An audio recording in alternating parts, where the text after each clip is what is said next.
Every time we breathe, the gaseous mixture of trillions of molecules we call air floods into our nostrils. Also contained within this air mix are microscopic smell molecules. Some of the air that enters our noses is channeled into the olfactory receptors by turbinate bones. It's in this way that the smell molecules reach the olfactory receptors at the top part of the nose.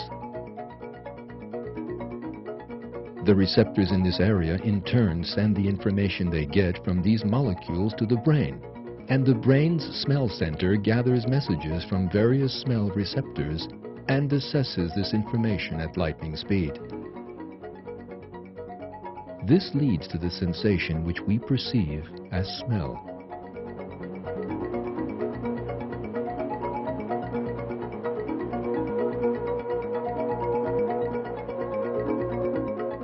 Briefly, the nose works like a chemical analysis laboratory. It is so sensitive that it can recognize up to 10,000 separate odors.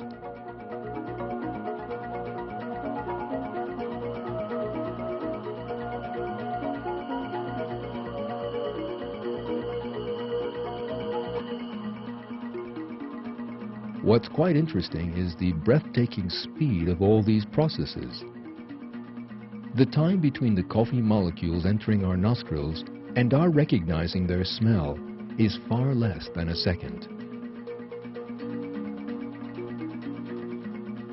This flawless system obviously cannot be the result of a series of coincidences, as the evolutionists would have us believe.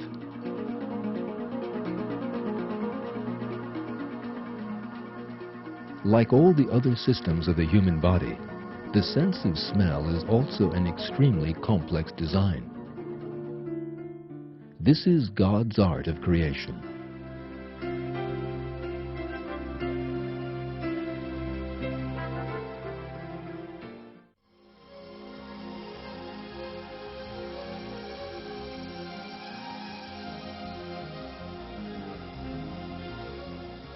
In our day, ongoing research is being conducted into the sense of smell.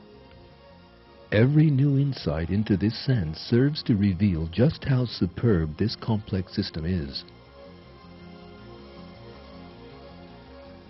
Now let's examine more closely the various parts of the system. The nasal cavity that detects smell is just beneath the eyes and is lined with a sticky mucus fluid. This mucous membrane measures just 0.06 of a millimeter thick, which is ideal. If this membrane were thicker, we would have a weaker sense of smell. But if it were thinner, it would have weakened our immune system, and our tiny nasal hairs would have left open to damage and destruction. Smelling starts at the mucous membrane. The smell molecules have to pass through this membrane in order to meet with the receptors in the nasal hairs, and there are binding proteins made just for this purpose. These proteins in the mucous membrane unite with the smell molecules and serve as their guide. This order is both striking and at the same time constitutes evidence of an amazing creation. Specialized olfactory nerve cells are another part of the smelling system.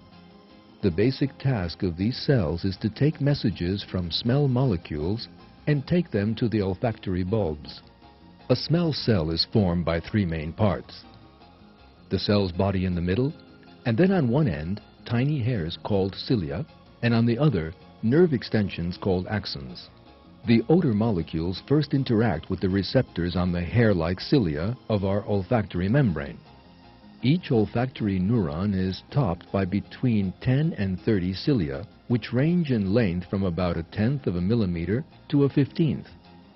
The cilia work using an extraordinary communication mechanism. The odor molecules that melt on the mucus meet with the special receptors in the cilia. This meeting is as sensitive and unique as a lock and a key. During this meeting, a signal is given in the olfactory receptor cell. These cells transform the messages in the olfactory molecules into electrical signals. At this point, astonishing things happen at the axons on the other end of the smell cell. The axons, whose number ranges between 10 and 100, work together in order to transport the signal in the cell to the olfactory bulb inside the brain. They do this by forming a bundle in order to reach the olfactory bulb, and as a group pass through a porous, paper-thin piece of bone called the cribriform plate. It would be no exaggeration to call the special design of the cribriform plate a miracle. This bone has pores in it which allow the passage of the olfactory neurons. Had the bone not been designed in just this way, it would have been impossible for the nerves to connect to each other, and so would have made smelling utterly impossible, even if all the other pieces of the system were right in place.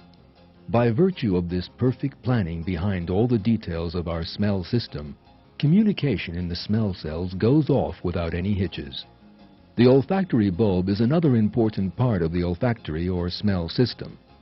The olfactory bulb lies on the front side of the brain, on top of the nasal cavity, concealed upon the brain case. There are 2 olfactory lobes in the brain, just as the nose has 2 nasal cavities. Each of these lobes is about as big as a pea. The olfactory lobes work like a newsroom at a TV station or newspaper. All the signals coming in from the olfactory receptors first gather in this center. Millions of pieces of information are reorganized here. Later, they are sent to the related spots in the brain through smell nerves in order to be reassessed. In other words, this tiny organ constantly sorts through and coordinates millions of different smell cells. This perfect system is obviously an extraordinary piece of work. Its design shows God's art of creation. Anyone seeking the origin of such an excellent design in a mere chain of coincidences would be running a fool's errand. In the Quran, God explains how a wise person would respond to such people. Do you then disbelieve in Him who created you from dust, then from a drop of sperm, and then formed you as a man? He is, however, God, my Lord, and I will not associate anyone with my Lord.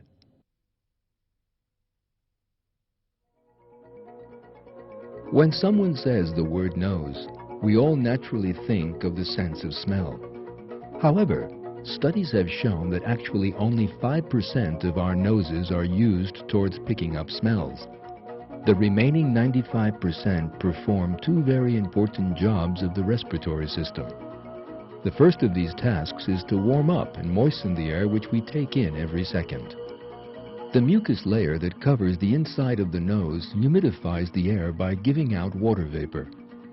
The capillaries right under this mucus layer help to warm the air running through this passage. This way, the air becomes suitable for our sensitive lungs. This mechanism works like a very advanced air conditioning system that regulates the temperature and humidity of the air. The second task of the nose is to act as a gatekeeper against microbes and dust particles carried by the air which we breathe in. These potentially harmful particles get caught by the mucus layer and then the hair-like cilia. Then the mucus laden with harmful substances is pushed by the cilia to the pharynx. Later, it is expelled from the body by coughing or else swallowed and then destroyed by acids in the stomach. The mucus layer, mucus-producing cells, and cilia work like a personal chemical purification power plant built right into our noses. You can clearly see that these systems in our noses are an example of unparalleled engineering, and yet further evidence of God's perfect creation. God explains His power of creation like this in the Quran. Everything in the heavens and earth belongs to Him. Everything is obedient to Him, the originator of the heavens and earth. When He decides on something, He just says to it, "Be," and it is.